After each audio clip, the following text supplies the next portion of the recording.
A Floresta da Morte pra mim é uma das partes mais marcantes de toda a saga Naruto. Ela acontece em um dos melhores arcos de todos, os exames Chunin. Quem tem a minha idade com certeza começou a assistir Naruto nessa época aí quando passava no SBT, e era muito bom mesmo, cara. Muitas cenas legais acontecendo uma atrás da outra rapidão em um ritmo muito veloz. Temos o Sasuke lutando contra o Orochimaru, depois o Naruto vindo salvar o Sasuke chamando ele de gatinho medroso, quem não lembra dessa parte?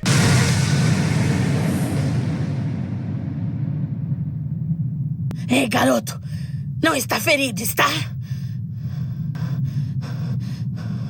Seu medroso! Sasuke reúne sua coragem e encara o Orochimaru, mas ele perde e o Orochimaru coloca a marca da maldição nele, preparando várias coisas para o futuro da série. E pois é, foi o arco em que fomos apresentados ao Orochimaru, que na época era um vilão muito sinistro. Depois disso temos a Sakura lutando contra o time do Son, ela corta o seu próprio cabelo para se soltar da ninja do Son. O Rock Lee vem e salva ela de apanhar mais ainda. Eu ficava empolgado demais com essa cena, cara, achava o máximo. Depois o trio Ino Shikacho vem e ajuda eles porque o Rock Lee tava tendo algumas dificuldades. E então o Sasuke humilha e destrói o time do Son usando a marca da maldição pela primeira vez. Sem contar que nos bastidores a Anko estava investigando o Orochimaru, seu antigo sensei. Ela luta contra ele em uma cena muito doida, mano. Olha o Orochimaru derretendo tudo, cara, muito doido. Era muito macabro essa época, muito maneiro mesmo, e eu sinto muito a falta dessa estética aí mais sombria de Naruto clássico, viu? Quem não ficou em choque essa época aí com o Gaara e seu caixão de areia executando brutalmente o time da chuva? Essa cena era sensacional, cara, marcou muito a minha infância, velho, mostrando o quão aterrorizante seria o vilão desse arco, o Gaara do deserto. O cara ganhou muitos fãs depois disso. Então parece que sim, né? A Floresta da Morte é absolutamente ótima, não há falhas de jeito nenhum. Mas sempre que nós pensamos sobre Floresta da Morte, nós sempre esquecemos da última parte. Falando sério, não é comum ver alguém falando dessa parte aí, tá? Ou um meme, ou um edit, ou qualquer outra coisa a respeito da luta final que o time 7 teve para adquirir o segundo pergaminho, para o qual pudessem passar para a segunda fase dos exames Chunin. A verdade é que essa luta é um ponto baixo na Floresta da Morte